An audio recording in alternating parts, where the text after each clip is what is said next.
ओम नमः सिद्धेभ्यः।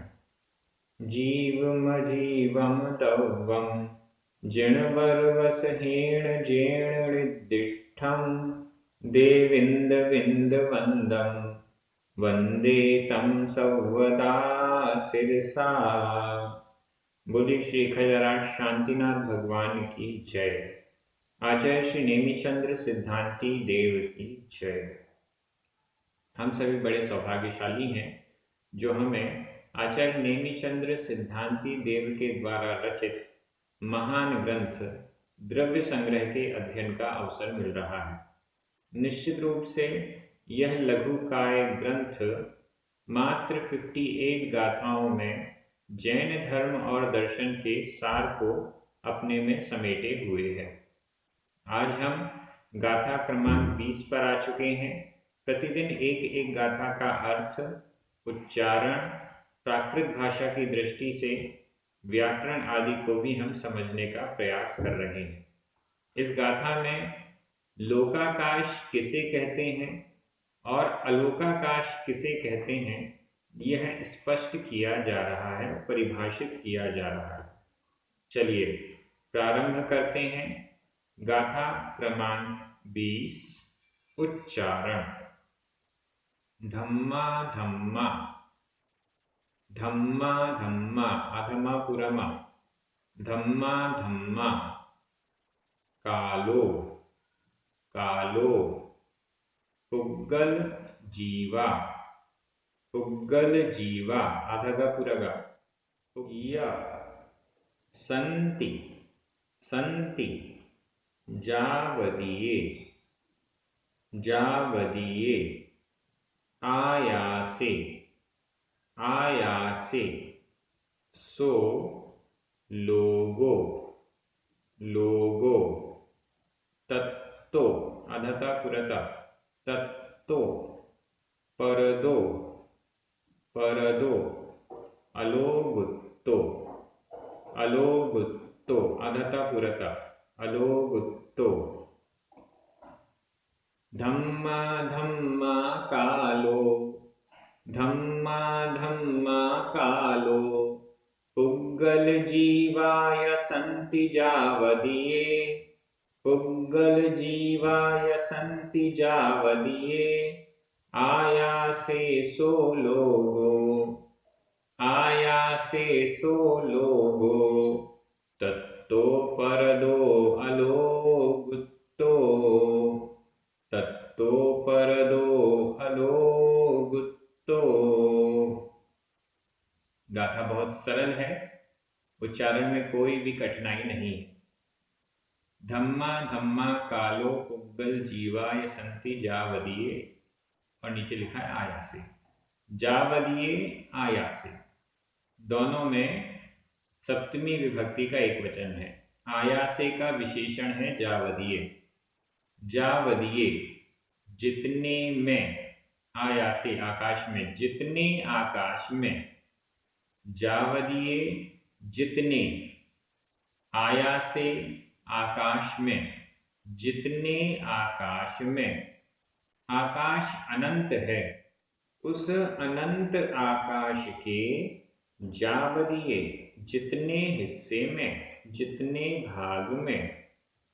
आकाश द्रव्य एक है, अखंड है, तो फिर उसके दो भाग कैसे हो गए, लोकाकाश और अलोकाकाश। लोकाकाश क्या है, अलोकाकाश क्या है, ये सब हमें समझ में आएगा। जावदिये आयासे, आकाश के जितने भाग में, आकाश के जितने हिस्से में।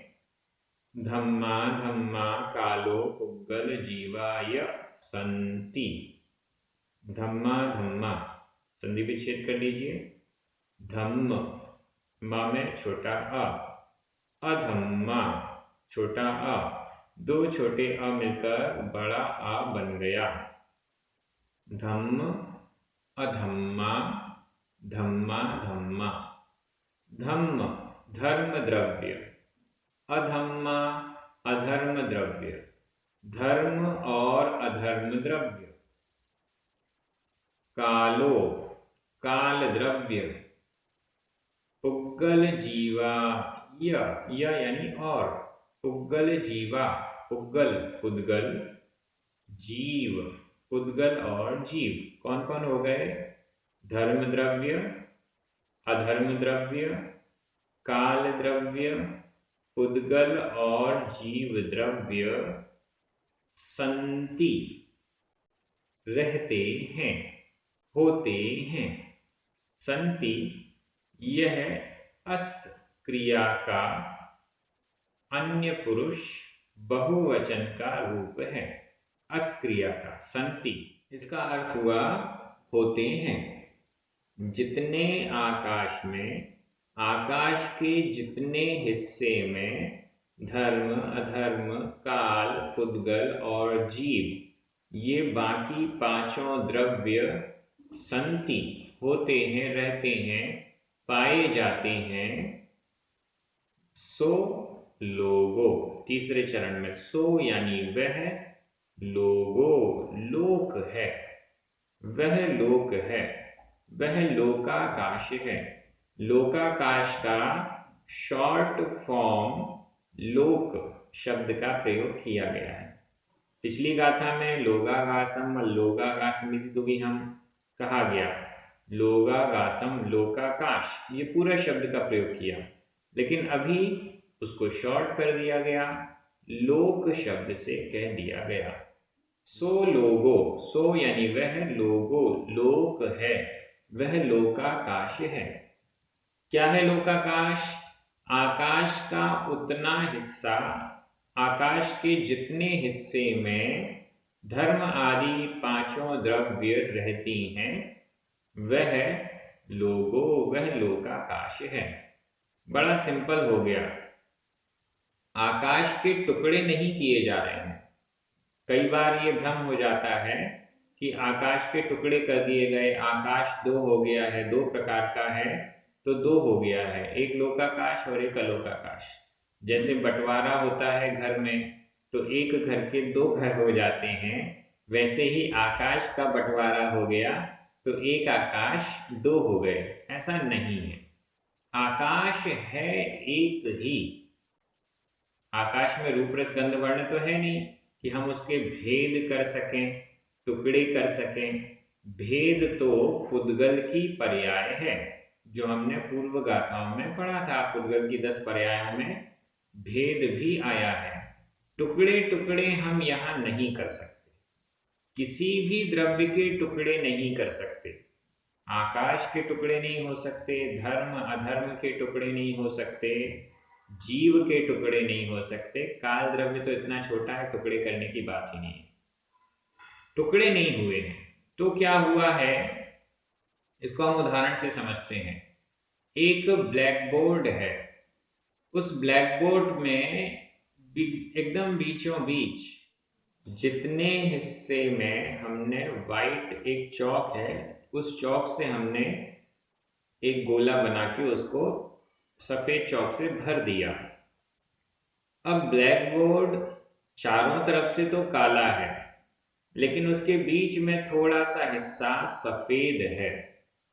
तो हम ये कह सकते हैं ब्लैक बोर्ड के जितने हिस्से में चौक से सफेद किया गया है, वो ब्लैक बोर्ड का सफेद हिस्सा या भरा हुआ हिस्सा, और शेष खाली हिस्सा। वैसे ही आकाश द्रव्य है, लोकाकाश उसके मध्य में है, ये चर्चा हमने कल की थी। इस लोकाकाश में यह लोकाकाश जीव आदि द्रव्यों से भरा हुआ है, तो ये क्या हुआ, इसको लोकाकाश कहा गया। लेकिन शेष हिस्सा खाली है, शेष हिस्सा केवल आकाश द्रव्य है, आकाश द्रव्य के अलावा कुछ भी नहीं है। इस दृष्टि से आकाश तो एक ही है, लेकिन आकाश के जितने हिस्से में ये द्रव्य पाई जाती हैं उसे लोक कहते हैं। यह आपको क्लियर हो गया होगा। जावदीय, इस शब्द से ये बात स्पष्ट है। जावदीय आयासे, इससे एकदम स्पष्ट हो रहा है कि आकाश के टुकड़े नहीं कर रहे हैं, बल्कि आकाश का ही जितना हिस्सा ऐसा है, उसे लोकाकाश कहते हैं। लोक शब्द की परिभाषा आचार्यों ने स्पष्ट रूप से कही है कि जहां पर ये सभी द्रव्य दिखाई देते हैं, दिखाई देते मतलब होते हैं, लुक्यन्ते, दृश्यन्ते, दिखाई देते हैं, पाए जाते हैं, स लोकः, वह लोक है। जहां पर ये सभी द्रव्य दिखाई देते हैं, होते हैं, पाए जाते हैं, वह लोक है। तो लोक की परिभाषा, लोकाकाश की परिभाषा एकदम स्पष्ट हो गई। इसको अलग से इसलिए दिया गया है क्योंकि हमारे लिए अलोकाकाश किसी कार्य का नहीं है, कुछ विशेष मतलब का नहीं है, लेकिन लोकाकाश हमारे लिए बड़ा महत्वपूर्ण है क्योंकि हम इसी लोकाकाश में रहते हैं। अब अलोकाकाश किसे कहते हैं, बड़ा सरल करके बताया, तत्तो परदो अलोगुत्तो।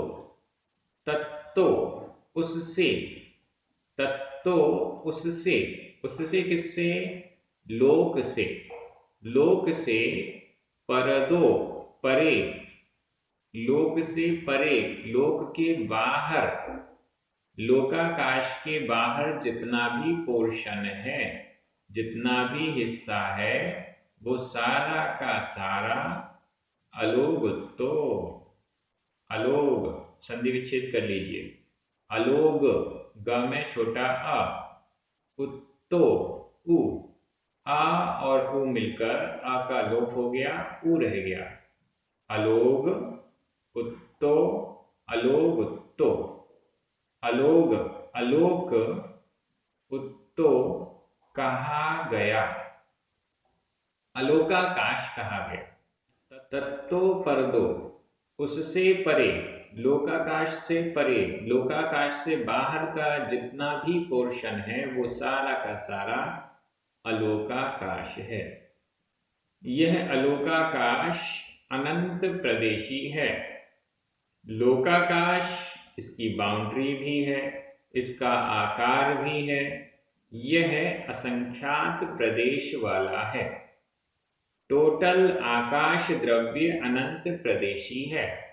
अनंत प्रदेशों में से लोकाकाश के असंख्यात प्रदेशों को माइनस कर देंगे तो अलोकाकाश के प्रदेशों की संख्या आ जाएगी। सिंपल है। आकाश अनंत है, इसमें लोकाकाश के असंख्यात प्रदेशों को माइनस कर दें, अनंत माइनस असंख्यात, तो कितना हुआ, तो भी अनंत ही हुआ। अनंत में से कितनी भी राशि घटाई जाए तो भी अनंत ही रहती है।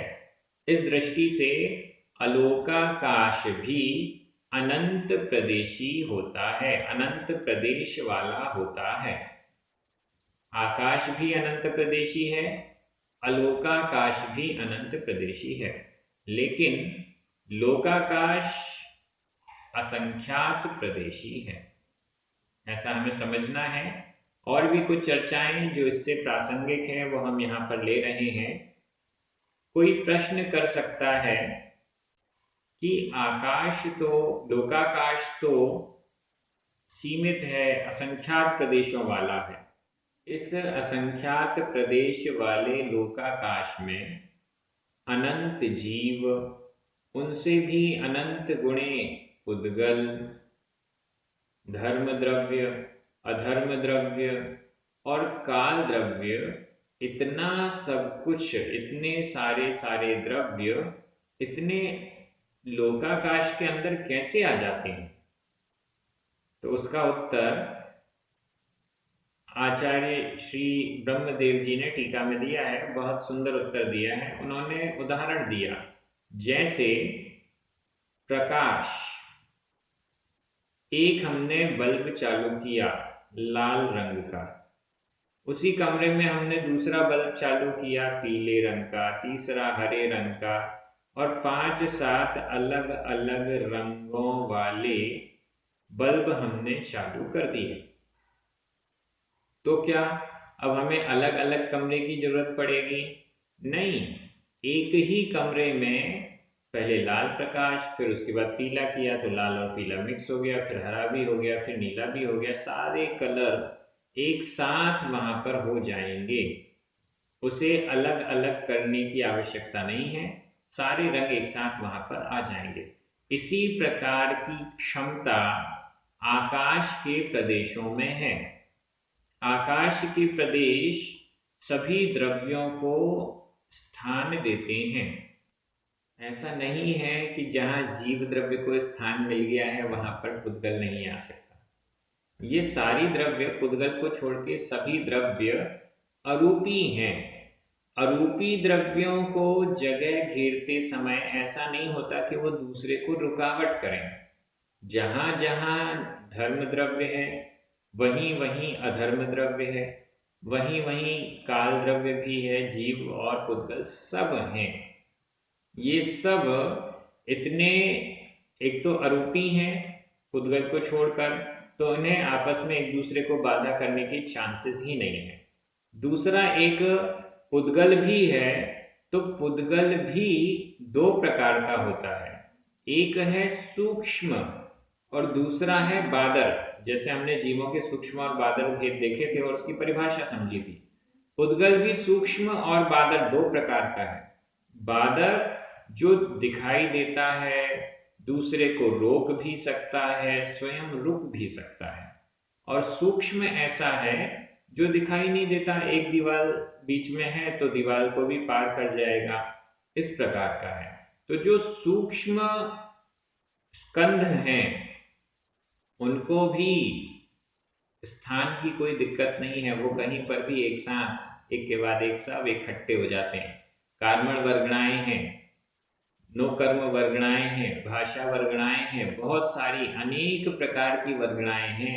वो सारी की सारी एक साथ एक ही स्थान पर मौजूद हो सकती हैं और वो आपस में एक दूसरे को परेशान भी नहीं करती, धक्का मुक्की नहीं करती, अरे हटो हटो मुझे बैठना है तुम यहाँ से हटो, ये कोई चक्कर उनके साथ नहीं है।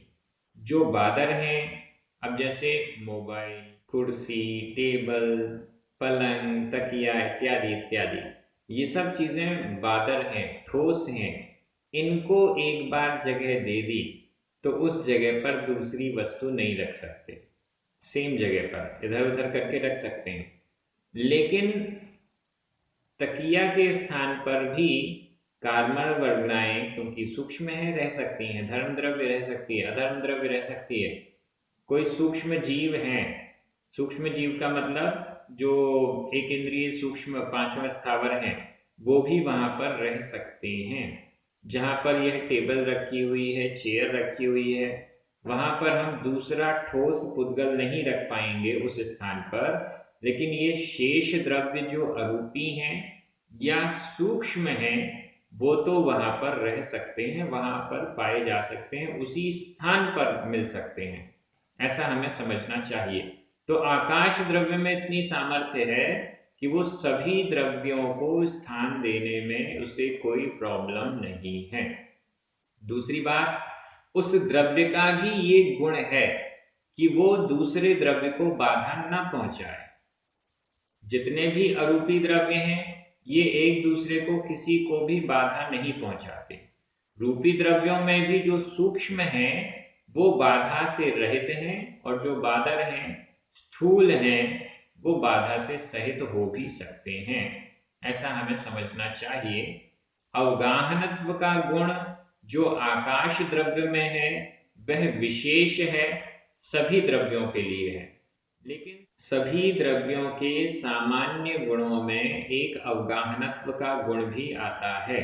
उस गुण के कारण सभी द्रव्य एक दूसरे को अवगाहन देती हैं, एक दूसरे को बाधा नहीं पहुंचाती हैं।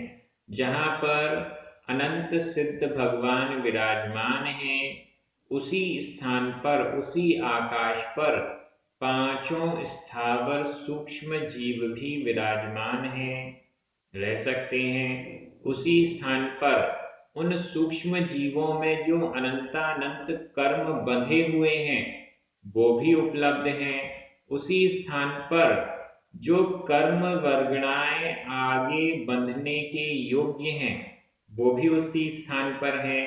उसी स्थान पर नो कर्म वर्गणाएं जो इन सूक्ष्म जीवों के लिए बंधने ग्रहण के योग्य हैं वो भी विराजमान हैं। अन्य भी भाषा आदि वर्गणाएं सब वहां पर विराजमान है। धर्म द्रव्य, अधर्म द्रव्य और काल द्रव्य तो संपूर्ण लोकाकाश में ऐसा कोई प्रदेश नहीं जहां पर नहीं हो। तो ये सब चीजें वहां पर, सभी द्रव्य वहां पर हैं, लेकिन एक दूसरे को बाधा नहीं पहुंचाते हैं, ऐसा हमें समझना चाहिए। ये प्रत्येक द्रव्य का अवगाहनत्व गुण है जो कि सामान्य गुण है, और विशेष गुण आकाश द्रव्य का है जो सभी को स्थान देता है।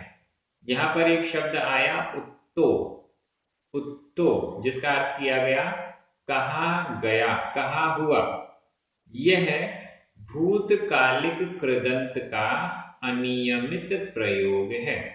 भूतकालिक कृदंत जो कि कार्य हो जाने के बाद जिसका प्रयोग हम करते हैं। धर्म द्रव्य संपूर्ण लोकाकाश में व्याप्त होकर रहता है।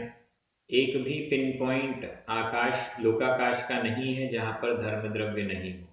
अधर्म द्रव्य भी संपूर्ण लोकाकाश में व्याप्त है। एक भी प्रदेश ऐसा नहीं है जहां पर धर्म द्रव्य और अधर्म द्रव्य ना हो। काल द्रव्य आगे वर्णन आएगा। काल द्रव्य का अणु होता है, कालाणु जिसे कहते हैं, इनकी संख्या असंख्यात होती है। धर्म द्रव्य और अधर्म द्रव्य तो संख्या में एक ही होते हैं, लेकिन काल द्रव्य संख्या में असंख्यात होता है, और प्रत्येक काल अणु लोकाकाश के एक एक प्रदेश पर विराजमान है। ऐसा कोई लोकाकाश का प्रदेश नहीं जहां काल द्रव्य का अणु, कालाणु ना हो। पुद्गल, अलग अलग प्रकार के पुद्गल होते हैं। परमाणु एक प्रदेश वाला होता है, वो लोकाकाश के एक प्रदेश में रहता है। दो अणुओं के मिलने से जो स्कंद बना वो एक प्रदेश में भी रह सकता है, दो प्रदेश में भी रह सकता है। तीन परमाणुओं के मिलने से जो स्कंद बना वो एक प्रदेश में भी रह सकता है, दो प्रदेश में भी रह सकता है, तीन प्रदेश में भी रह सकता है। ऐसे बढ़ाते जाएं। जो संख्यात प्रदेश वाला, संख्यात अणुओं के मिलने से स्कंद बना है वो एक प्रदेश में भी रह सकता है, संख्यात प्रदेश में भी रह सकता है। जो असंख्यात अणुओं के मिलने से स्कंद बना वो एक प्रदेश में भी रह सकता है, संख्यात प्रदेश में भी रह सकता है, और असंख्यात प्रदेशों में भी रह सकता है। ध्यान से सुनिएगा। जो अनंत परमाणुओं के मिलने से स्कंध बना है वह एक प्रदेश में भी रह सकता है, संख्यात प्रदेश में भी रह सकता है, असंख्यात प्रदेशों में भी रह सकता है। अनंत प्रदेश क्यों नहीं कह रहे हैं? क्योंकि लोकाकाश के अनंत प्रदेश होते ही नहीं है, असंख्यात प्रदेश ही होते हैं। इसलिए अनंत परमाणुओं के मिलने से जो स्कंध बना है वो असंख्यात प्रदेशों तक ही रह सकता है। अनंत प्रदेशों में रहने का उसका सिस्टम नहीं है, ऐसा हम समझ सकते हैं। एक प्रदेश में भी रह सकता है, 2 3 4 5 संख्यात असंख्यात इन सब में वह रह सकता है। जीव कभी भी एक प्रदेश में नहीं रहता।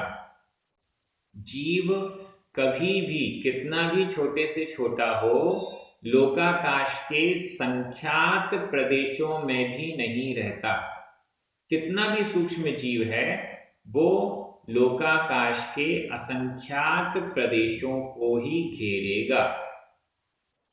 तो प्रत्येक जीव लोकाकाश के असंख्यात प्रदेश को घेरता है, और जब केवली समुद्घात की अवस्था आती है तो वह असंख्यात बहुभाग और संपूर्ण लोकाकाश में भी व्याप्त हो जाता है।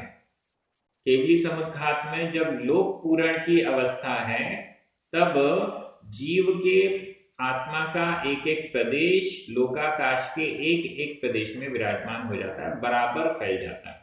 और दंड प्रतर आदि अवस्थाओं में लोकाकाश के बहुभाग में व्याप्त होता है। ये हमें समझना चाहिए। आकाश तो स्वयं आकाश है, वो कहीं पर व्याप्त हो ऐसी कोई चर्चा नहीं है। तो ये सारी चर्चाएं, काफी कुछ चर्चाएं आकाश लोकाकाश से संबंधित आज हमने इस गाथा के अंतर्गत समझने का प्रयास किया। इन सबको आप नोट करते जाइएगा जिससे ध्यान में बना रहे, और बार बार आप रिवीजन भी कर सकते हैं।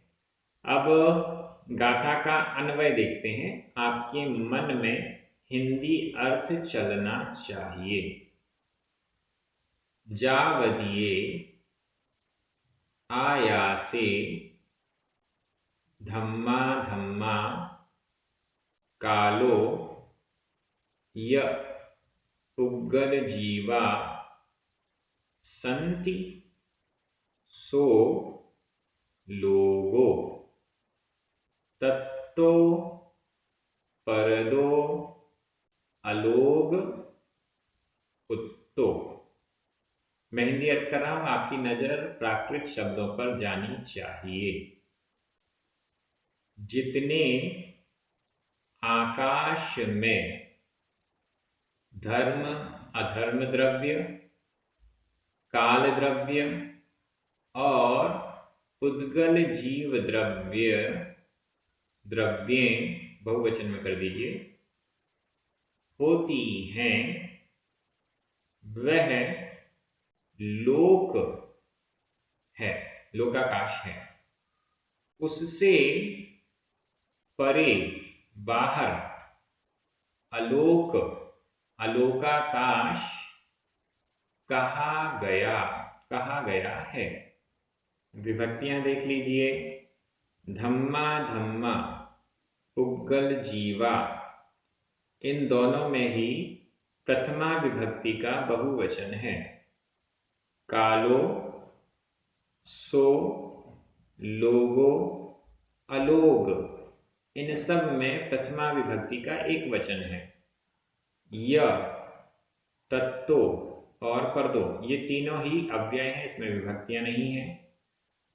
संति, यह अस क्रिया का वर्तमान काल अन्य पुरुष बहुवचन का क्रिया रूप है, इसका अर्थ है होते हैं।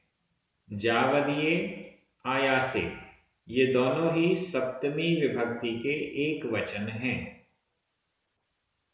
और बाकी उत्तो, यह भी प्रथमा विभक्ति का एक वचन है, भूतकालिक कृदंत का प्रयोग है, अनियमित प्रयोग है। इस प्रकार से व्याकरण भी समझ लिया। एक एक शब्द को हम यहाँ समझने का प्रयास कर रहे हैं। आप सभी बहुत अच्छे से अध्ययन कर रहे हैं। आपके कई प्रश्न भी कमेंट बॉक्स में आते हैं, जो विशेष जिज्ञासाएं होती हैं या विशेष बिंदु होते हैं, वो भी आप कमेंट बॉक्स में लिखते हैं, जिससे कि आगे पढ़ने वालों को भी उसका लाभ मिल सके। आप सभी बहुत अच्छे से अध्ययन कर रहे हैं, सभी को बहुत बहुत धन्यवाद। पुण्यार्जकों को विशेष धन्यवाद। सभी को जय जिनेन्द्र। जिनवाणी माता की जय।